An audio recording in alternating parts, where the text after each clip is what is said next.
a true Muslim should not associate with infidels. So you are physically here, but mentally, socially, religiously, you belong elsewhere.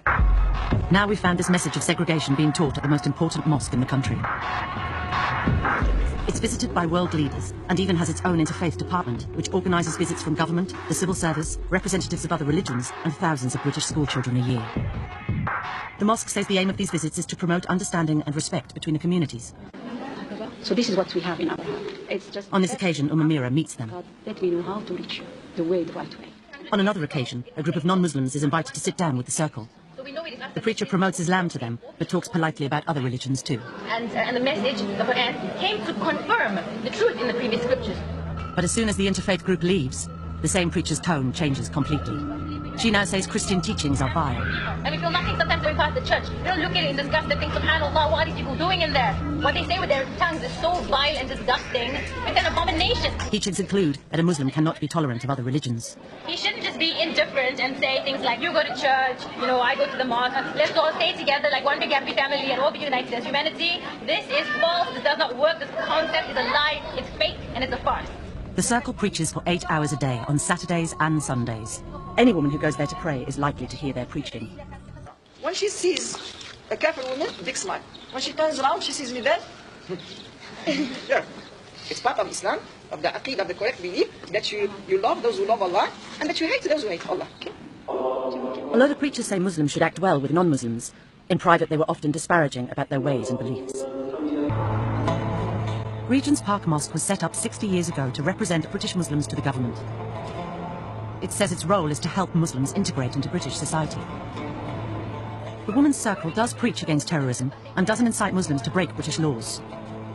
But far from preaching integration, Salim says Muslims cannot take British citizenship. Their loyalty is to Allah. There are some conditions that can take you into the kufr, to take the British citizenship. And whether you like it or not, for these people you are selling your religion for. It's a very serious thing. It is not allowed to give allegiance to other than Allah. And another preacher says Muslims shouldn't live in Britain at all. Is it befitting for Muslims that he should reside in the land of evil, the land of the land of the disbelievers? A Muslim should emigrate to a Muslim country. On Fridays, the women can hear the mosque sermons from the main hall. These sermons are given to 1,000 or so worshippers by the mosque's official imams, who by historical agreement have been supplied by the Egyptian government and are trained in Egypt. These sermons, our reporter heard, were very different from the Women's Circle's teaching, stressing a tolerant and diverse Islam. But our reporter has found that upstairs, British women are being constantly exposed to hardline Saudi teachings. There are other links between Britain's Central Mosque and Saudi Arabia. It's been heavily funded by the kingdom, and the mosque's Director General is from Saudi Arabia. In last year's dispatches, we found the mosque's official bookshop was selling a number of speeches by preachers promoting hatred and intolerance. The worst word that could ever be written! Dr. Al-Dubayan told us the bookshop was independently run by a company called Darul Salam International Publications, a British company with links to Saudi Arabia.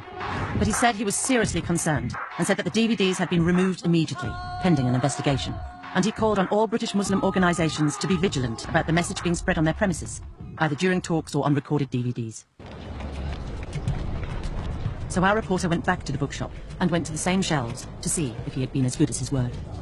But despite his promises, she found they're still selling the speeches of exactly the same preachers we identified last year. They're still selling DVDs of Murtaza Khan, a British school teacher and preacher. In this one, he attacks the Western idea that women can be independent from men.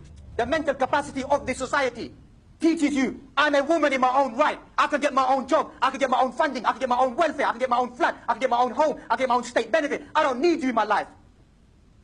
What is that? Deception of the devil. And says men should control them.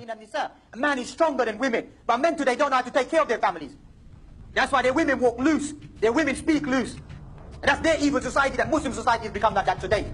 And they're still selling DVDs of Sheikh Faiz, who was trained to preach in a Saudi religious university, condemning disbelievers. The kafar. Who cares what they do? They do the most evil, filthy things. The disbelievers, the evil, wicked, mischievous people. Balak, you can see the evil in their face. Do not mix with people who do not prostrate to the oneness of Allah Ta'ala, who do not prostrate to the Almighty Lord. Keep far away from people like that. Last year we found DVDs of him calling Jews pigs, who would be killed at the end of the world. In this new one from the bookshop, he is still condemning Jewish beliefs and Jews themselves. The leader of pride or arrogance are no other than the Jews. Wallahi, they got the most extreme racial pride in them. an abominated, filthy, disgusting, gross belief. Their time will come, like every other evil person's time will come. And they're selling more speeches by Sheikh Khalid Yassin, who learned Arabic in Saudi Arabia. In some of the DVDs we found, he says Muslims could have a constructive relationship with non-Muslims. But in this DVD, he praises the Sharia law practiced in Saudi Arabia, saying he's witnessed public beheadings there. When you enter Saudi Arabia, everybody knows how everything goes. They're the only ones that have the power and who have the audacity and who have the principle to continue punishing the people as Allah subhanahu wa ta'ala say punish them. At least I say we Muslims should have that kind of power all over the world. And that people can see people without hands. People can see in the public heads rolled down the street. People got their hands and feet from opposite sides chopped off and they see them crucified. They see people get punished. They see people get put up against a pole and see them get lashed in the public. They see it. And because they see that, that acts as a deterrent for them because they think about that. They say, oh, I don't want that to happen to me. The mosque's bookshop has previously been caught selling radical books as well as DVDs. Whenever such books are found, I mean, the only explanation from the administration has been that it's not part of us. But, you have no compulsion to having that bookshop, close it down. But this story goes on and on. They continue to sell books which are promoting basically Saudi Wahhabi ideology. As long as the Islamic Cultural Center, religious park, remains in the hands of Saudis, there will never be a unity among Muslims in Britain. Next, we investigate claims that the Saudi Arabian state is involved in spreading a message of intolerance and segregation.